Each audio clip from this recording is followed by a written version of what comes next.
All right, so I just got back from Rite Aid. What an experience. It's 93 degrees outside.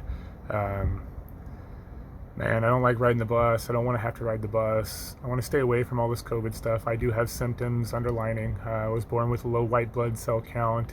I have had issues. I've had walking pneumonia when I was a child. I had to be put in a bubble, literally put in a bubble in a tent at Kennewick General Hospital for like, I want to say it was like almost a month. Like, I have heart issues. Like, all these things are a part of why I wanted to go get tested, but also I don't want to go out and get tested. So I don't know if this stuff is fake or real or whatever. But all in all, I don't need to go out there and get myself infected trying to get tested. I go to Rite Aid, I step in, or excuse me, I try to go to Rite Aid. I end up at Walgreens, which is across the street.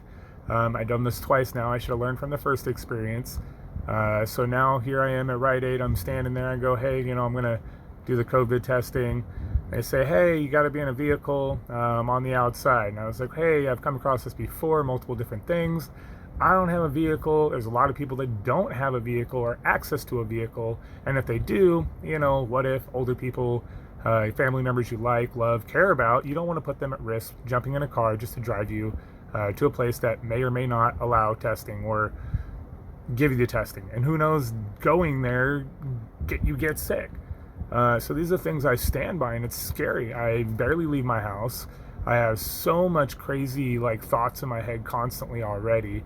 It's getting ridiculous. It's hard to get up in the morning, and then I want to sleep all day. Like after I get up, I'm up for 5 minutes and ready to go right back to bed, and I'm doing things. I just seem like I'm tired. Have the same cough since February. Yeah, February.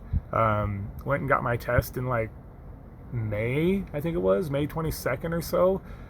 They said no, I didn't test positive, and he's like, all the symptoms you're saying sounds like you do, but you're not showing anything for it. I have not did an antibody test. Um, Maybe I have to go do that. Maybe if I had it or still have it, I don't know. Maybe I don't have it at all, and my brain's just playing tricks on me, and here we stand. I don't know what to do right now. Um, I'm going to post this on YouTube. I'm going to post all these on YouTube. There'll be videos behind this, in front of this, whatever, about this whole situation. Make it public. It's not fair. There's a lot of people that can't just walk up and get testing everywhere like that. There was an option. I'm pretty sure, again, I kind of went through the website again. It didn't say anything that I was aware of that said you had to drive up. It just said bring these options. I can even show a printed email of what it told you to bring at that time.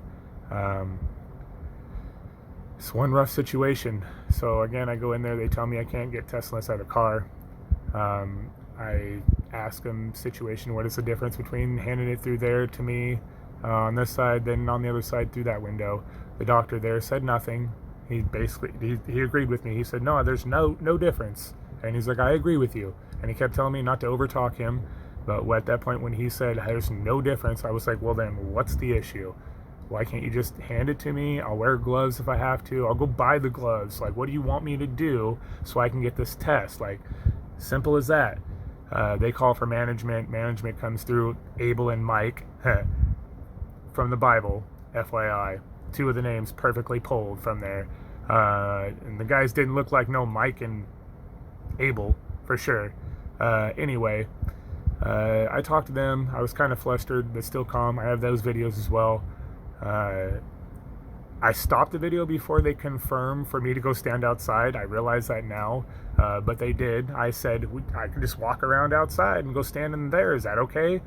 And they said, I'll make this exception. And I told them, I said, other people on the bus were talking to me about what I was doing because they haven't seen me in a while.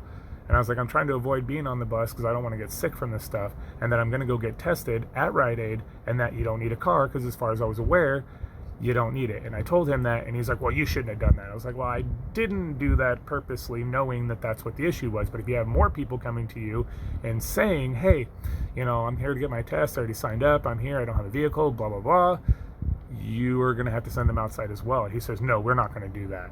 And I was like, well, I'm going to go outside. Hopefully I don't get ran over by a car. Because I said that, I'm pretty sure he called his boss at that point. Liability would not allow me to stand in their drive-through while waiting for anything. So that right off the reference, I knew that wasn't going to happen. I was trying to sit in there and get through that line as quickly as possible, but I noticed they took the one person's stuff and then they didn't, like, it was going quick, and then all of a sudden they stopped before they even took the next person's items. And then when management came out like 4 minutes later, then, which I was like 2 people away, management came out all of a sudden. Then she went out and took that other guy's information or whatever prescription stuff that he was trying to hand in. She told him to wait at that point. So I could see they were trying to wait so I didn't go through the drive-thru, so they didn't get liable for testing me through the drive-thru or get sued for whatever, however. So I don't know how this is going to turn out. I'm really not happy with it. I did not get tested. I did stand out in the heat for about 15 minutes. Wasn't too long, but it was long enough to annoy the heck out of me. And well, here we are. Hopefully this doesn't go far. Hopefully it does go far, and Abel and Mike can figure out what to do with their new job, because that was kind of ridiculous. I don't see why I couldn't just grab gloves, go buy the box, go walk over there, grab it, buy the box, touch the dang thing, put it in my nose, whatever they need, and give it back to them. Simple as that. But they're following standards and policies, trying not to incur what is called the lawsuit.